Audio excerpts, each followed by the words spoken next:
un putain de problème. Parce que j'ai regardé les potentiels futurs épisodes de non-initiés, et il y en a pas un seul sur un shonen, ni manga en général. C'est absolument intolérable. C'est quand même un énorme morceau de la pop culture. Il en faut au moins un, mais lequel? J'y connais presque rien à Dragon Ball, Naruto et One Piece c'est encore pire.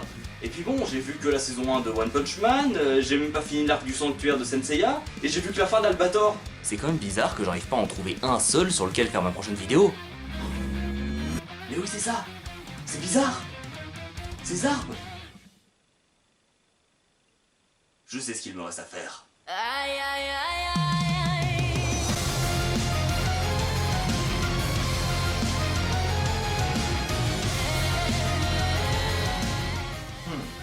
Je peux sûrement pousser le délire un petit peu plus loin.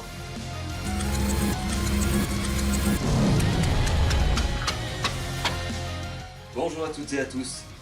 Aujourd'hui, on va parler de Jojo.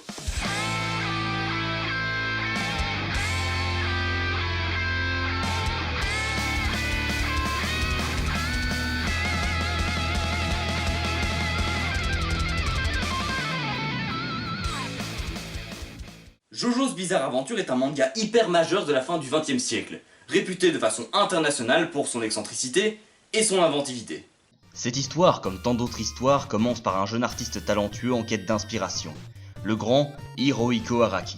A cette époque, le jeune Araki est déjà entré depuis quelque temps, suite à une lutte acharnée, dans la sphère très fermée des mangaka, mais il sent au plus profond de lui que ce qu'il fait est trop banal, qu'il lui manque un truc, une touche personnelle qui démarque ses œuvres du reste. Et c'est cette frustration qui va lui faire se dire que pour sa prochaine œuvre, il faudra frapper un grand coup. Et ce, en brisant les codes du manga contemporain aussi bien au niveau du fond que celui de la forme. En mode... Pour la forme, on va mettre des costumes de tarés aussi improbables que possible, et des poses à peine réalisables, le tout accompagné d'un dessin avec des ombrages un peu western, mais surtout des putains de couleurs flash qui te pètent à la gueule. Et pour ce qui est du fond... On établit l'histoire dans l'Angleterre victorienne avec un héros qui n'aura rien de japonais, nommé Jonathan Joestar, et le tout sera fortement inspiré de la culture occidentale. Alors certes, ça paraît un peu gentil de nos jours, mais en fait à l'époque c'était inconcevable, ne fût-ce que de faire un manga qui se passe ailleurs qu'au Japon. La chose était donc clairement pas gagnée pour Araki. Mais avec le temps, il réussit à convaincre son éditeur, et publiera en 87 le premier tome de ce qui deviendra son œuvre la plus importante et influente, Jojo's Bizarre Adventure. Et évidemment, si je vous en parle aujourd'hui, c'est parce que le succès fut largement au rendez-vous, ce qui a davantage lancé Araki dans son hypothèse, selon laquelle on ne marque les esprits qu'en sortant des sentiers battus pour obtenir quelque chose d'unique en son genre. Et justement, la même année, après 5 tomes seulement, il décida qu'il était temps de pousser le concept encore plus loin. C'était décidé, le manga se décomposerait désormais en plusieurs arcs, n'ayant presque rien à voir les uns avec les autres, puisqu'ils se dérouleraient à chaque fois dans un lieu et une époque différente, avec à chaque fois un nouveau héros. Et c'est un choix qu'il signera avec le 6ème tome de JJBA, démarrant cette fois-ci aux USA dans les années 30, et racontant une toute autre histoire, dont le héros serait cette fois-ci Joseph Joestar, le petit-fils de Jonathan.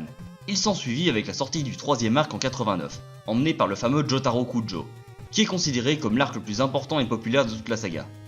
Le manga compte désormais 8 arcs différents, mais plus ou moins tout le monde s'accorde à dire qu'il y a eu un avant et un après arc 3, à un point tel que je ne vais pas parler des arcs suivants dans cette vidéo. Attention, ils sont énormes, c'est pas ça. C'est juste que Jojo c'est une œuvre extrêmement riche et complexe.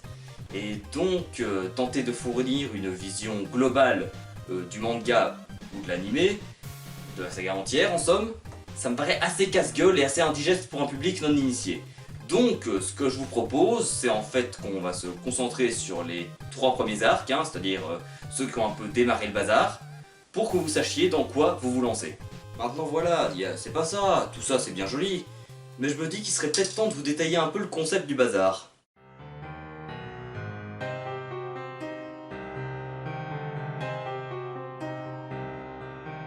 Alors, comme dit précédemment, Jojo se base sur une suite d'arcs scénaristiques plus ou moins longs, qui se suivent chronologiquement, et qui sont presque regardables séparément les uns des autres. Dans chaque arc, on suivra un héros différent, devant se surpasser et apprendre à pousser les limites de son pouvoir intérieur pour terrasser une force maléfique aux capacités similaires.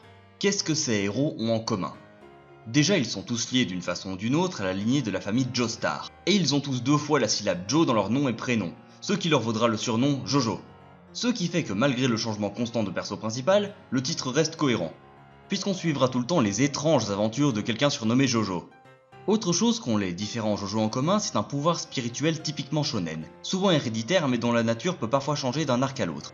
Dans les deux premiers arcs, Phantom Blood et Battle Tendency, donc ceux de Jonathan et Joseph Joestar, on apprend aux protagonistes à maîtriser le pouvoir de l'onde, une espèce de force physico-spirituelle générée par le flux sanguin et les énergies vitales du manieur.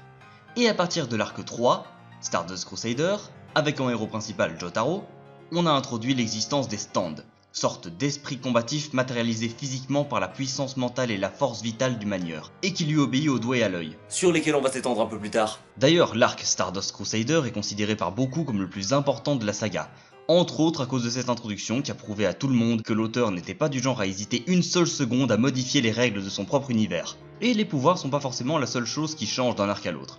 Voyez-vous, l'une des principales influences du manga est la culture occidentale, surtout au niveau de la musique, mais on en reparlera plus tard, et des films de genre. Chaque arc est inspiré d'un genre différent. Dans les 3 premiers arcs, on a dans l'ordre un film d'horreur à l'ancienne, style Penny Dreadful, un film d'aventure à la Indiana Jones, et un road movie avec un côté voyage initiatique contre la montre qui n'est pas sans rappeler Senseiya. Ce choix est appuyé par le fait que les arcs se passent à des époques différentes, et, dans le manga du moins, par une direction artistique et un trait sensiblement différent. Mais maintenant voilà, tout ça c'est bien sympa. Mais il serait peut-être temps de vous introduire en fait le contenu de ces arcs. Et à ces fins, je vois difficilement comment mieux le faire qu'en vous parlant des héros de ces arcs.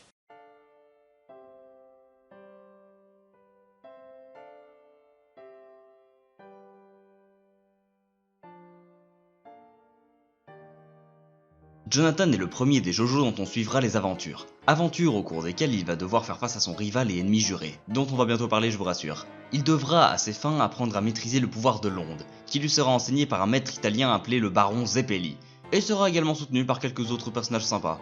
Jonathan est un fils d'aristocrate anglais, avec un sens de l'honneur exigu, une conduite et un code moral solide comme du béton, et un courage sans faille, aspirant à devenir un vrai gentilhomme. Ce qui ne l'empêchera nullement de tomber le masque de temps à autre pour se montrer sentimental quand il le faut.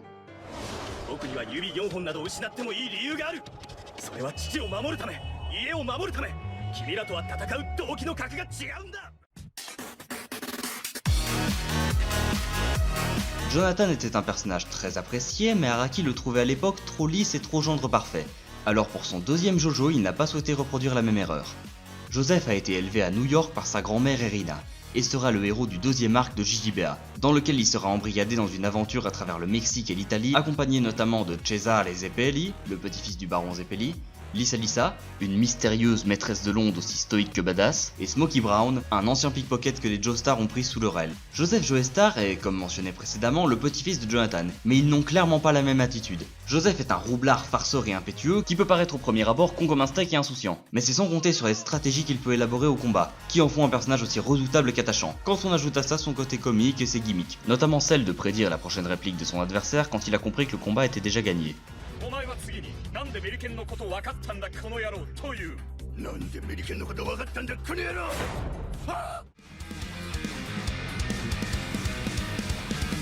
Jotaro est le petit-fils de Joseph, que sa fille a eu avec un japonais, d'où le changement de nom de famille, et qui a grandi au Japon avec sa mère. Il sera le premier JoJo manieur de stand, premier d'une longue série. Le retour d'un mâle sorti de la tombe et l'apparition des stands vont le lancer dans un road trip à travers la Méditerranée, à enchaîner les combats contre les stands ennemis. Dans sa quête, il sera accompagné par plusieurs manieurs de stand, notamment Avdol, un médium égyptien, Kakyoin, un étudiant japonais qui s'est retrouvé embrigadé là-dedans, et Polnareff, le français cliché le plus cool de tous les temps. Jotaro est un dur à cuire stoïque et bourrin qui ne se laisse jamais faire. Il peut sembler sans foi ni loi et insensible dans un premier temps, mais c'est sans compter sur sa haine envers la lâcheté et la malveillance, et l'attachement envers ses proches qu'il laisse parfois entrevoir. Mais je déconseille à quiconque de le forcer à tomber le masque, parce que ça a surtout tendance à le mettre en colère, et mettre Jotaro en colère peut être très douloureux.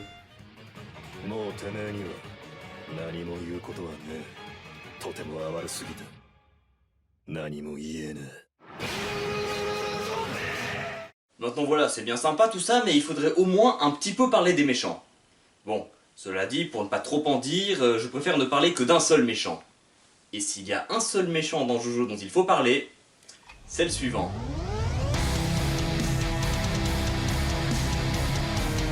Dio a grandi en Angleterre dans le ghetto avec un père violent et alcoolique, un homme né dans les pires conditions, alors qu'il lui faudrait la planète entière pour assouvir ne fût-ce que le quart de ses ambitions. Et il attendra patiemment la mort de son père pour les mettre en œuvre, en utilisant une vieille dette que les Joestar avaient envers sa famille pour se faire adopter par eux. Et dès qu'il posera pied à terre, Il tentera par tous les moyens de s'emparer de l'héritage de Jonathan, et de détruire sa crédibilité auprès de son père et sa confiance en lui. Tout ça pendant 7 ans. Et c'est pas fini! Bah oui, là on n'est même pas à la fin du tome 1 du manga, hein. Parce que s'emparer de la fortune des bourges du coin de façon perverse et déloyale, c'est bien. Devenir un vampire surpuissant qui va utiliser l'humanité comme garde-manger, c'est mieux. Je déconne pas! Suite à l'échec de son plan, Dio, désormais devenu jeune adulte, utilise une relique surpuissante lui permettant de renoncer à son humanité en devenant un vampire. Et là, seulement la véritable histoire commence. Parce que oui, on est qu'au milieu du tome 2, Jonathan apprendra à manier l'onde pour contrer les pouvoirs de son frère adoptif, et une lutte acharnée entre les deux ennemis mortels prendra part jusqu'à la fin de l'arc 1. Et c'est toujours pas fini! Parce que oui, Dio est le seul bad guy de Jojo à être l'antagoniste de plusieurs arcs. Il refait surface à l'arc 3 plus dangereux et puissant que jamais. J'en dirai pas trop sur ce comeback, si ce n'est qu'il est extrêmement lié à l'apparition des stands, et que c'est désormais plus proche d'un dieu que jamais, qu'il ne se contentera plus d'asservir les Joestar ou l'humanité, mais que dès à présent, ce sera le monde entier et les lois de l'univers qui poseront genoux à terre face à Dio. Pervers, manipulateur, puissant, vicieux, sans foi ni loi ou trace de compassion à l'ego surdimensionné, Dio est un mal ultime et sans limite, dont la malveillance n'aura d'égal que l'ampleur de ses ambitions démesurées. Et le caractère mémable de ses répliques. 貴様一体何人の命をその傷のために吸い取った。お前は今まで食ったパンの枚数を覚えているのか。 Ok, ça c'est fait, et maintenant il y a un sujet très important qu'il faut selon moi aborder. Parce que voilà, ça me paraît essentiel si vous voulez savoir dans quoi vous mettez les pieds.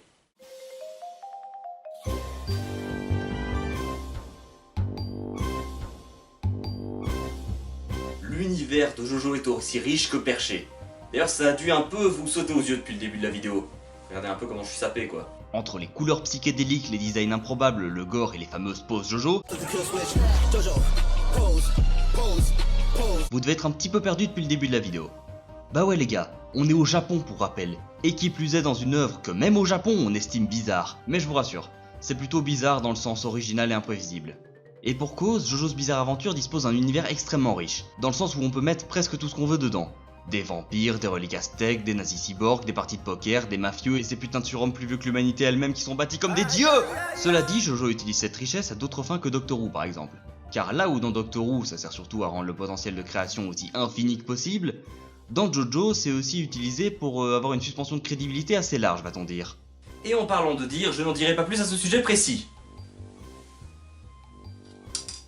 C'était perché, mais je suis fier de cette phrase. Ce sur quoi je vais m'étendre en revanche, ce sont les inspirations de l'auteur évoquées précédemment, et je vais d'abord me pencher sur la musique. Les références musicales pleuvent dans Jojo's Bizarre Adventure, dans certaines répliques notamment, dans certains chara-design aussi, mais surtout dans les noms des personnages. Bonjour, je m'appelle Zeppeli, et voici Dial et Straizo. Enchanté, moi c'est Smokey Brown, et je vais rejoindre Lisa Lisa pour affronter Cars, Wamu, et c'est d'ici je vous jure que tout est dans son véridique. Alors, le cinéma c'est fait, la musique occidentale c'est fait... quoi d'autre? Ah oui! Il y a une troisième inspiration majeure chez Araki, la mode. Toutes les fringues improbables sont influencées par les grosses pointures de mode.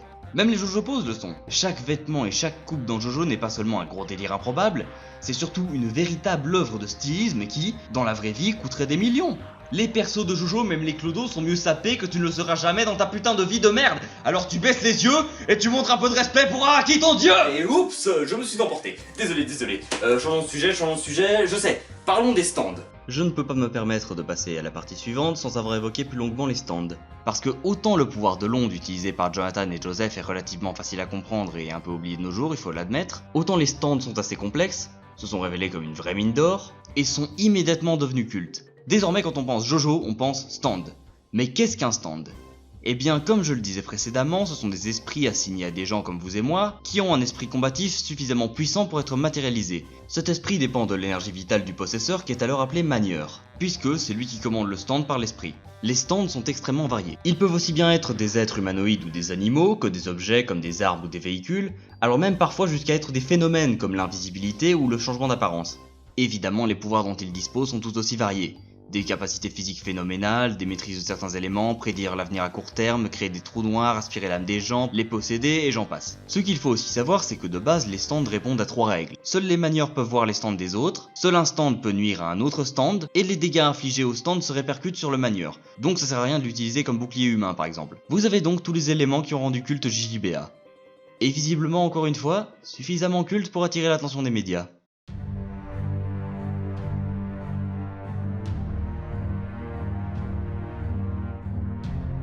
Alors, pour être tout à fait franc avec vous, l'impact médiatique de Jojo sur le long terme, il a pas été dingue de chez dingue. Mais non, je déconne! Évidemment que ça a tout niqué. Bon, ça a mis un peu de temps à vraiment décoller, mais une fois que la sauce a pris, c'est devenu un pilier du shonen qui a inspiré beaucoup d'autres auteurs, et qui a même eu une incidence sur des œuvres issues d'autres médias, tels que le jeu vidéo par exemple. Par contre, la licence n'a un succès et une notoriété au niveau international que depuis quelques années. Et pour cause, là où beaucoup de shonen très populaires au Japon comme Dragon Ball, Senseiya et City Hunter ont rapidement eu droit à des adaptations en animé qui ont été diffusées en Europe, puis aux States dès la fin des années 80 et ont ainsi internationalisé leur renommée, Jojo n'a pas eu cette chance. Effectivement, à l'époque, le seul animé Jojo existant était une série d'OAV adaptée de l'arc 3 sorti en 93. Franchement sympa, mais dont le public cible était plutôt les fans. Et donc, cette œuvre ne cherchait pas trop à convertir un nouveau public. Sachez cependant qu'ils sont facilement trouvables sur YouTube et qu'il existe une VF. La sauce ne prenant pas trop encore avec le média animation, la franchise s'est tournée vers quelques autres médias, notamment le jeu vidéo, car sachez qu'il existe pas moins de 5 jeux basés sur Jojo's Bizarre Adventure. La plupart étant des jeux de combat en 2D ou en 3D. Des personnages de Jojo sont également présents dans d'autres jeux, notamment récemment dans Jump Force, où l'on peut combattre et incarner Jotaro et Dio, aux côtés de personnages de shonen tels que Goku, Naruto, Luffy, Kenshiro, Gon, et plein d'autres belles têtes qui confirment l'ancrage de Jojo's Bizarre Adventure dans le milieu du manga. Mais bon, tout ça c'est bien sympa, mais un manga d'une telle renommée sans animé digne de ce nom, c'est un peu triste. C'est effectivement ce que se sont dit les studios APPP, qui ont voulu faire un film d'animation adaptant l'arc 1 en 2007. Sauf qu'en fait, le film, après avoir été vite fait projeté dans quelques salles au Japon, n'a jamais été rendu public nulle part et n'est jamais sorti en DVD, VHS, rien du tout. Du coup, il a complètement disparu de la surface. David Productions a donc repris les choses en main, et a choisi de tout simplement faire une bonne vieille série animée shonen en tentant au mieux de recréer le style d'Araki, tout en restant aussi accessible que possible à un nouveau public. La série en question est sortie en 2012, et le succès fut total.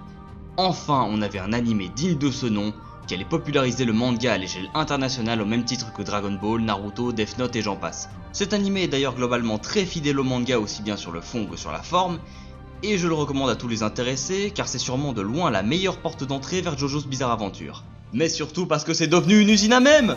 Ah ça, comment vous croyez que j'ai connu Jojo, hein?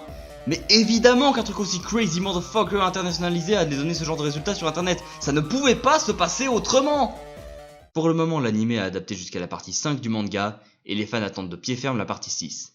Et pour la suite, l'avenir nous le dira. Et cette vidéo touche à sa fin.